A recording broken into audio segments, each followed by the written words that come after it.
we'll do is we'll do part one this week, and then in a couple more weeks we'll do part two, because there are two different presentations that I presented when I was in Prague. All right, I'll start with science and research. First of all, initially Dr. Davidson was the doctor who first found the fertilized avian egg extract and used it to help people in Canada in 1929. Then to the right you see Dr. Eskeland, who in the late 50s started. 50 years later, he really, it was actually in the 70s, 50 years later he did the studies on the egg and found that the egg, first of all, decreased cortisol. So by decreasing cortisol, decreased the amount of stress. And science and research starts off with the ingredient discoveries, goes to different products and product studies, and then eventually to consumer information. All right. Now our group is Dr. Winda, who is the doctor from Indonesia, myself, and Dr. Shah, who's from India, who also practices in America. And our newest member is Dr. Albiova. Albiova, she is the doctor from Kazakhstan who did a wonderful study on sugar. She graduated from an institute in Kazakhstan, and she specializes in gynecology, oncology, and family medicine, and practices in Kazakhstan. Regenerative nutrition is one of our biggest areas now. We're regenerating human cells and stimulating the body's own repair and mechanisms. Combating the causes of aging and cell degradation is very important from all these different areas that we see here. The ingredient discoveries, of course, LifePharm egg extract, a 9-day-old proprietary LifePharm fertilized avian egg extract, is very important for two reasons. One, it is the unique source of fibroblast growth factor, FGF, which this year, for the first time, we actually found it. We always felt that by theory that it was there, but this year we actually did the studies and found the FGF inside of the laminine. And also it reactivates lysol oxidase, which is the LOX enzyme, which is important for the lamoderm. So the FGF on one end and the LOX on the other. Both of these work together, and for the cell ingredients of the skin, they work from the inside out and outside in.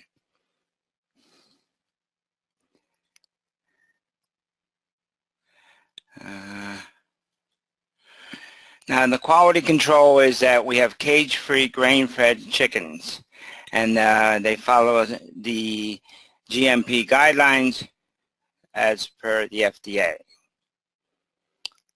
This is some pictures of what it actually looks like. Now again, the laminine is the FGF, which is from the inside out, because it goes from the inside coming out to the second layer of skin. Lamoderm is the one that comes from the outside in. It comes through the skin because of the aloe vera juice and the coconut oil, which allows it to go through the two layers from the epidermis to the dermis. Our research team is really important. Kimberly Lloyd is our R&D scientist who puts all the papers together. I do all the studies and she does all the writing for the actual publications.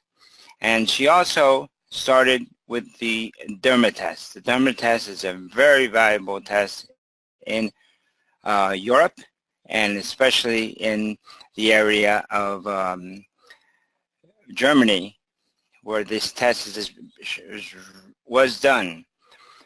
And at the University of Toronto, we also did the study with Dr. Hynek.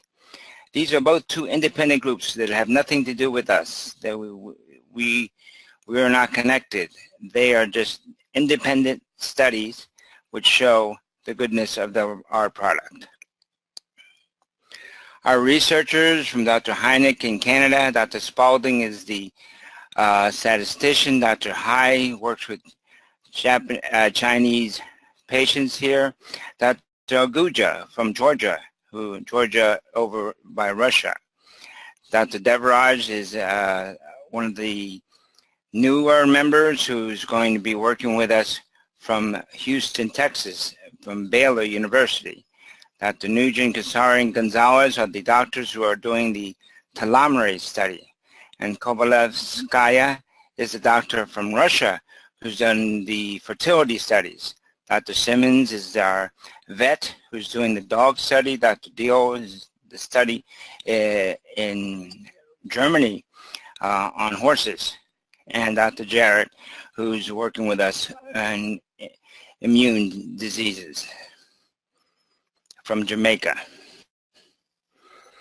So the research process starts with the studies, data analysis, report, abstract, and eventually we get publishing through Kim. Now, the studies that are very important to us are, first of all, the first study, which this is incorrect. It says increases. It's decreases cortisol levels by up to 23% in 12 days. Decreasing the cortisol level decreases the amount of stress. With the Lamiderm boosts collagen fiber production up to 200% in 3 days. This is something that's been proven over and over again, that the collagen and elastin both get increased. And the improvement in cholesterol. This is the first study that I did which showed that omega decreased cholesterol and omega plus laminine decreased it even more. The consumer information available to you to read and share. There are different articles and videos.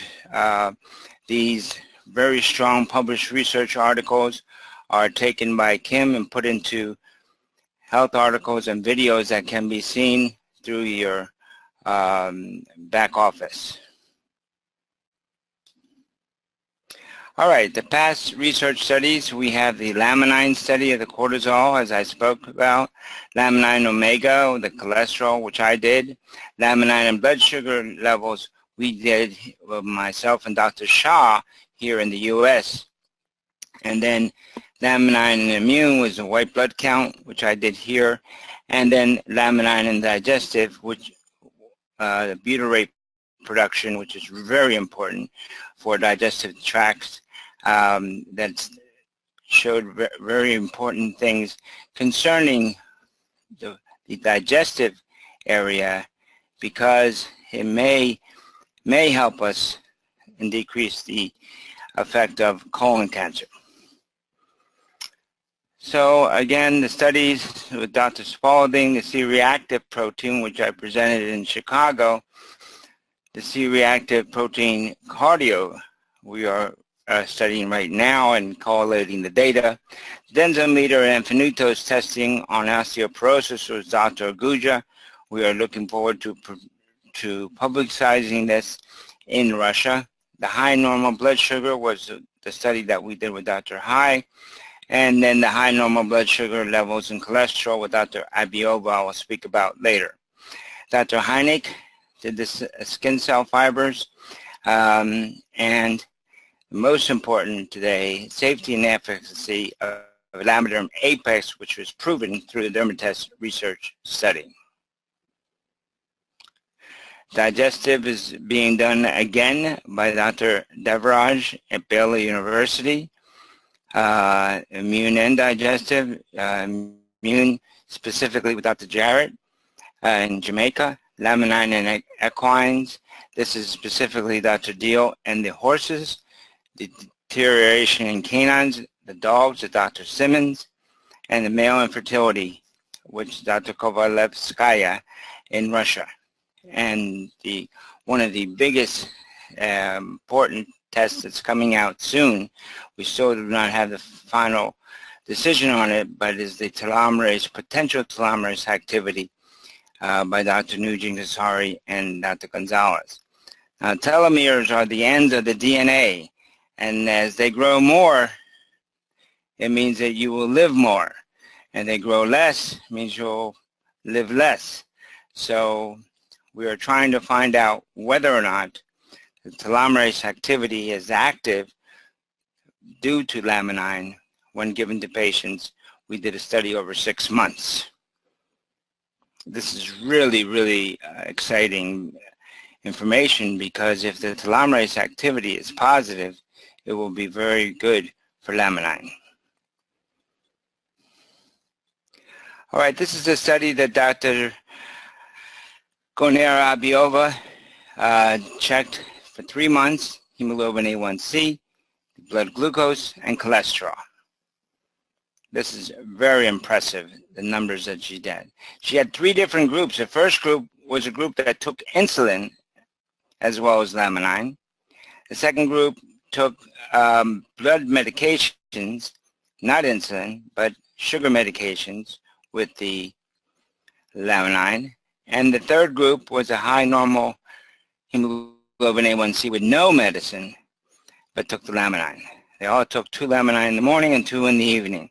These are groups of 10. Very impressive. The parameter number 1, hemoglobin A1C. It's a hemoglobin A1C, which after 90 days showed a decrease in the hemoglobin. Parameter number 1, hemoglobin A1C. Again, a decrease. This was very highly significant. This is highly significant, which shows that before laminine, it was 6.4, and after laminine, it's 5.84, which is more normal and decreased in numbers. Usually when you give patients, when you try to teach patients how to change their life habits to decrease their sugar, most of them don't do anything. They still go up. But here you can see that these went down.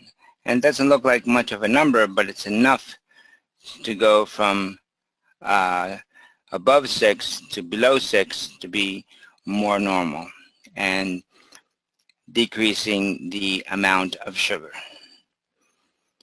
And the blood glucose, specifically at 30, 60, and 90 days, all went down for all 3 groups. Again, 30, 60, 90 days, the cholesterol results went down for all 3 groups. This is Dr. Gonera-Abiova with her daughter who translated. They presented this important information at the 18th European Diabetes Congress, which is amazing. It was done in Portugal. This is my presentation of CRP when I was in Chicago. New dermoblast. All right. So the dermal fibroblasts showed skin cell proliferation to skin cell fiber production. You can see that it increases in the skin cell migration. It increases tremendously with Dr. Heineck, again, an independent doctor in Toronto. All right, that's it for this particular presentation.